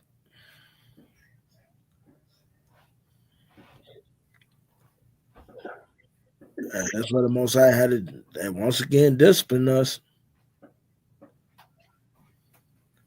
He had to discipline us because why we hard-headed, man. I wish everybody think that was going to be too hard for the Most High to punish us. No, it's not. Hell, this is the longest captivity we've ever been in, 400 years. 400 plus. Well, yeah, you're right, 400 plus. Some people would say 500. Well, you include the Northern Kingdom, most definitely. Right. You think it was just hard for him to do that? No.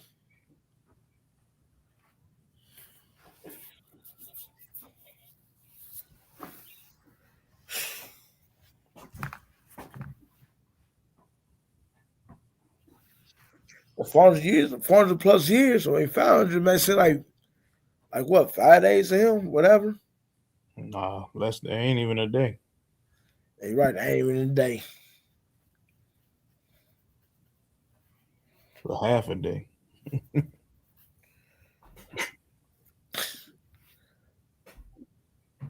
All because we was just being hard-headed and didn't want to listen.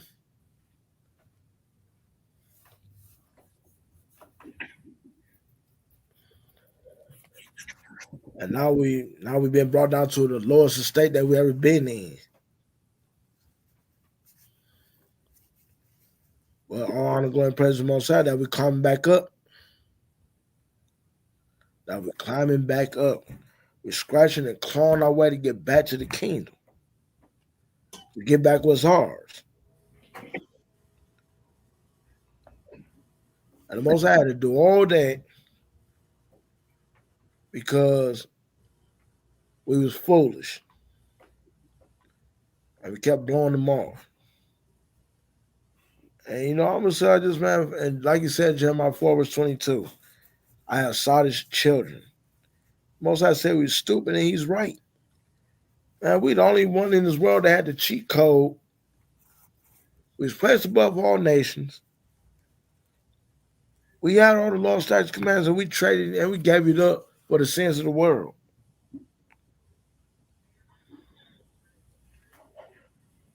And Most High kept disciplining us. He kept punishing us. He kept bringing us down low. But this time, man, right now, I guess the Most High got fed up and said enough is enough.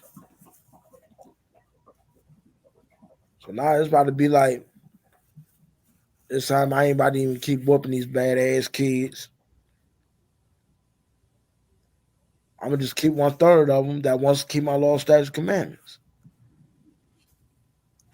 And I put all their faith and their trust in me.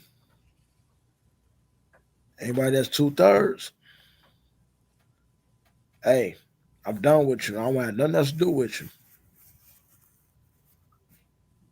So I pray and hope that there don't be nobody in LOI that ends up like that.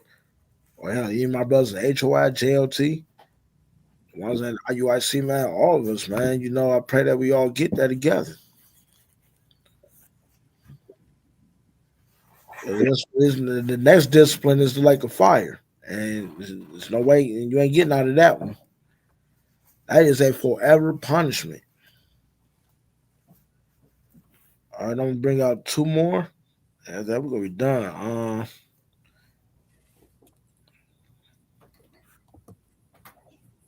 Where am I gonna go? I just go back to First Peter. Did I read First Peter chapter 4, verse 12, 13 earlier? All right, let's go there. All right, it's the book of First Peter, chapter 4, verse 12. That's right. Okay. Beloved, think it not strange concerning the fiery trial which is to try you, as though some strange thing happened unto you. But rejoice inasmuch as ye are partakers of Yahawah's sufferings, that when his glory shall be revealed, ye may be glad also with exceeding joy. I said right there, beloved, thinking not strange concerning the fiery trial. Yahawah had to go through it. Yahawah went through it. Paul, Peter, all the apostles done went through it. Even some of the prophets went through it. So I don't think it's like, man, like out of the blue, like, hey, man, what the hell's going on? Why am I suffering like this? No, this is what we have to go through. This is a trial that we have to go through in order to get back to where we need to be at. So when we see Yahawah come back and we withstood it, hey, man, we're going to be blessed. We're going to be happy. Because we withstood all the fiery trials that we went through. And like I said, folks, the Most High is something in you that the Most High don't want you to take to the kingdom, and you're going to go through it. So therefore, it can get out of you. So it can come out of you.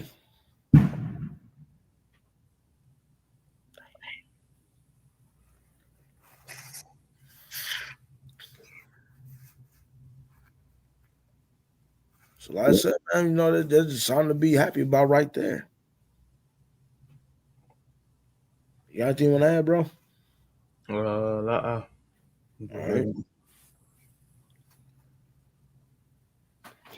All right, last one. Let's go to Romans chapter 5, verse 3 to 4. All right, it's the book of Romans, chapter 5, starting at verse 3. You want to start at verse 1? Yeah, you can do that. Okay. Verse 1. Therefore, being justified by faith, we have peace with God through our Lord Yahawah, by whom also we have access by faith into this grace wherein we stand and rejoice in hope of the glory of Yahawah. And not only so, but we glory in tribulations also, knowing that tribulation worketh patience. Say it right there. The more tribulation you go through, the more patient you become. Because the Most High, he'll do that to you because he'll be like, no, you ain't ready for it yet. And the Most High probably could have brought us back home a long time ago, but he's seen that a lot of us weren't ready yet. Okay. He's seen that our people was not ready for the kingdom yet. So therefore, right now, we got to still go through even certain our own personal tribulations with our people. We got to go through it. Mm-hmm. The more we go through it, the more patient we become. Read on. And patience, experience. And experience, hope. And hope. See that? Okay, go ahead. Patience versus to experience. And the more experienced we become, the more wisdom that builds up with it. Experience and wisdom goes hand in hand because you done been through it already. And when you've been through it and you endured it, then you can help the next person go through it. And they could be like, damn, how do you know how to do this? Because I done been there. And that's what tribulations do. Tribulations goes into patience. Patience goes into experience. And experience goes into hope because you kept your hope and knowing that the Most High will bring you through it.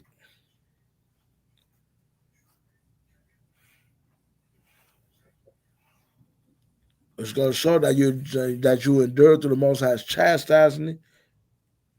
You endure His discipline. You endure going through the trials of fire. And then you could probably be hope. Then the next person will be like, dang, man, if he went through it, then I know I can go through it. Or the next sister will be like, to another sister, hey, if she went through it, then I could do it.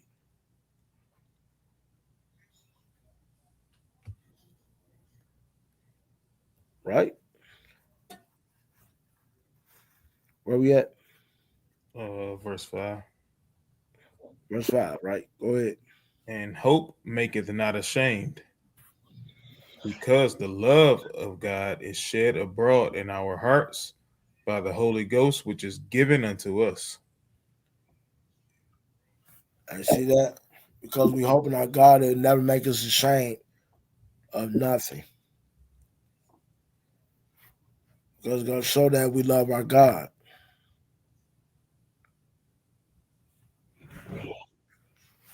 So as I said, when the Most High gives us a whooping, like I said before, it's because you want to get something up out of you. It's like because he's trying to discipline you, or he's going to try your faith to bring you to that trial of fire. But whatever you get that whooping, like I said before, man, just take it. Don't give up. Don't be like, man, the hell with this. The Most High called you for a reason because He wants you. Not saying that He needs you, but He wants you. And He's trying to keep you from going places that you don't want to go, where He don't want you at. Same thing you do with your children. You do things to them to keep them from going, or you don't want them to go.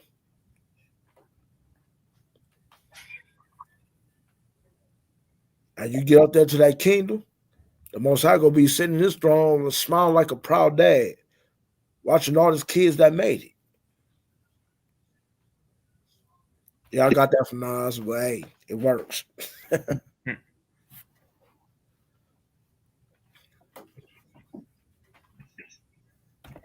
Like I said, man, all honor, glory, and praise to the Most High God for for disciplining many of us.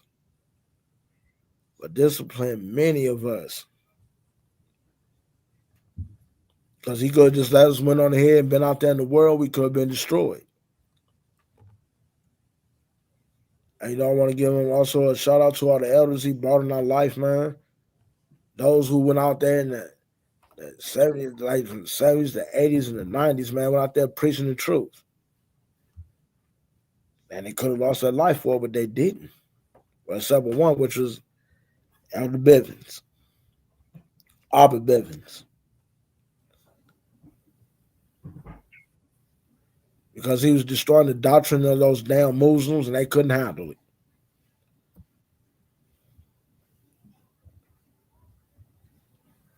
So like I said, man, all honor, glory, and praise to the Most High God. And I hope everybody was here was edified. I thank all y'all for tuning in.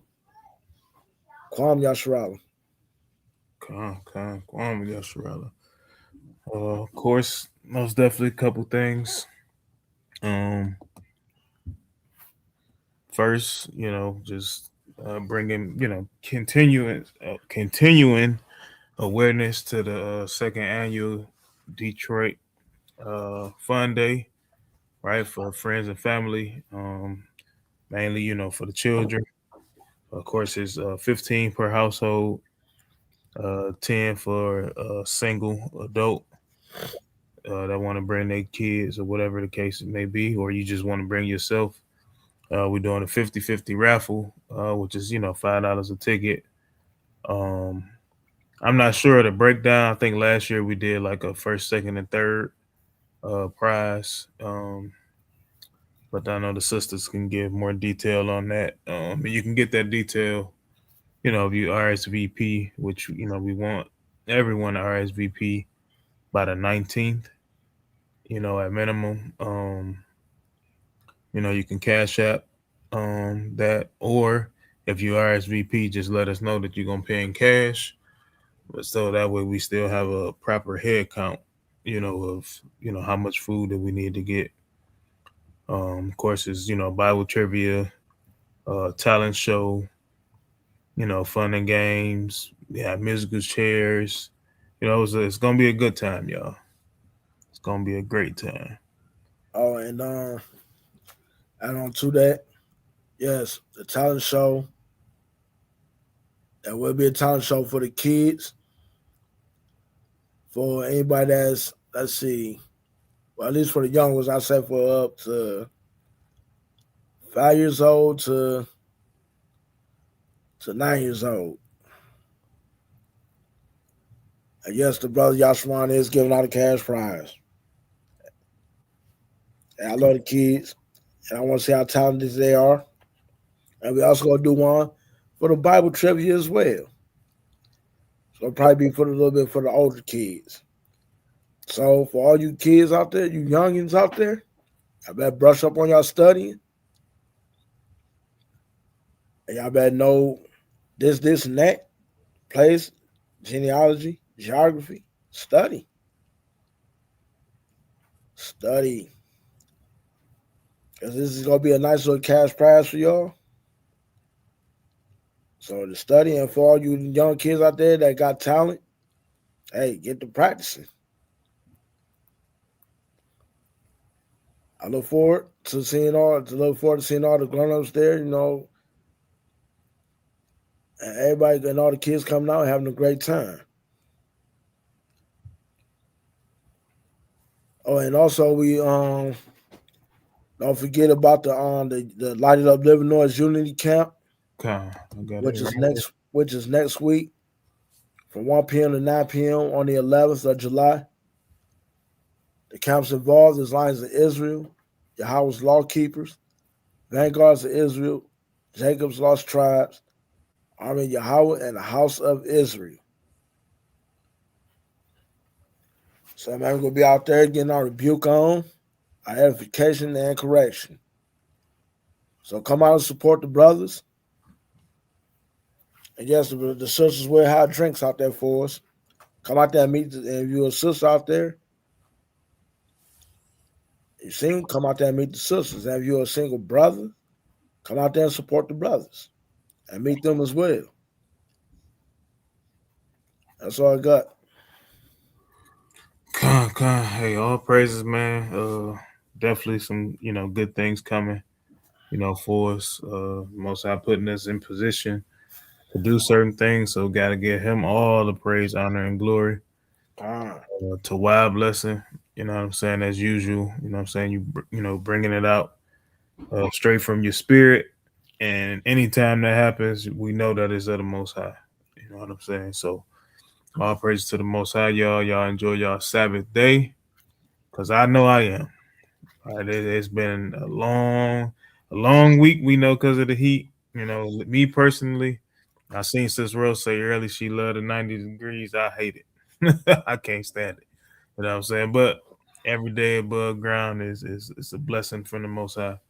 So, Sis Rose love the heat, man. You can take my portion too. Okay. Right, but it's all good, y'all. So, hey, Shalom, enjoy y'all Sabbath. Hey, and don't be out there drinking and driving. If you're a drink and drive faster to maximize exposed limit. God. Right, and don't forget to tune in, tomorrow 10 a.m. Priest class. If you don't know any history on the wicked 4th of July, y'all definitely tune in. Whether you can check it out in the morning or catch the replay, later in the day, so just be on the lookout for that. And don't be going to your people's house trying to get a plate either. Okay. All right, y'all. Shalom. Shalom.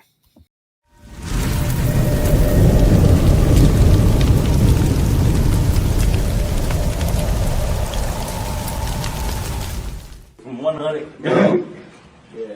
God had his hand on me since before the womb. I didn't know what that meant until I read the Bible. Amen. I didn't know what that meant until I read the Bible. He had his hand on me since before the womb. You think I started in the womb?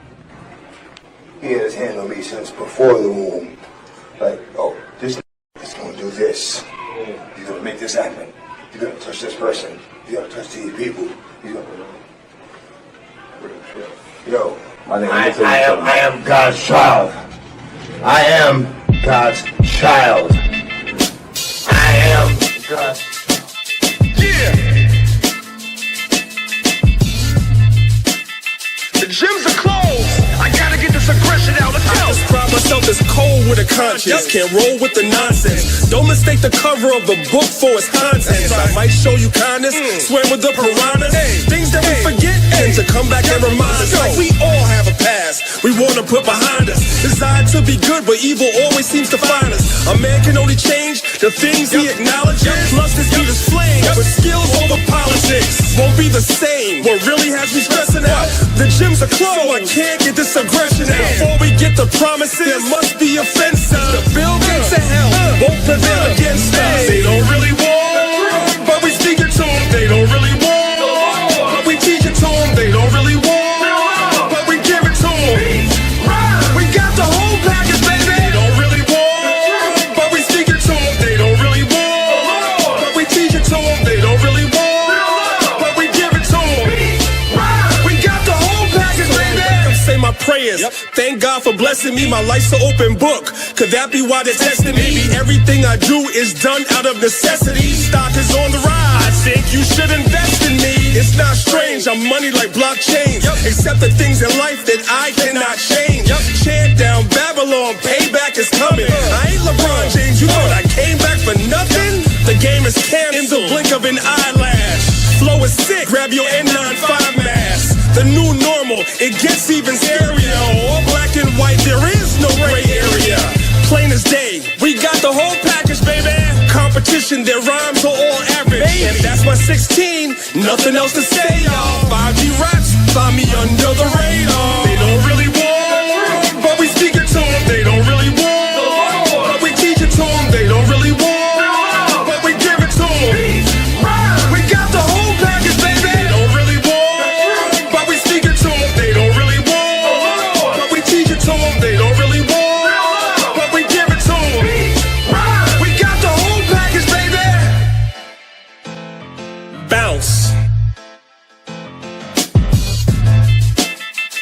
The gyms are closed. I gotta get this aggression out. Let's go. I'm from the city, they say never sleep. People you can never please. Words of blue checks that Twitter gives celebrities. Sometimes it's commercial, sometimes herbal remedies. Guaranteed to be 100 like centipedes. I claim my innocence, although innocence. I ain't perfect, I'm trying to cleanse my innocence. Not alone, I'm assisted by some instruments. And when I'm done, I'm on to doing bigger things. No holes barred, take no prisoners. Aim for the sky, potential is limitless. Before we get the promises, there must be a fence. The Bill Gates of hell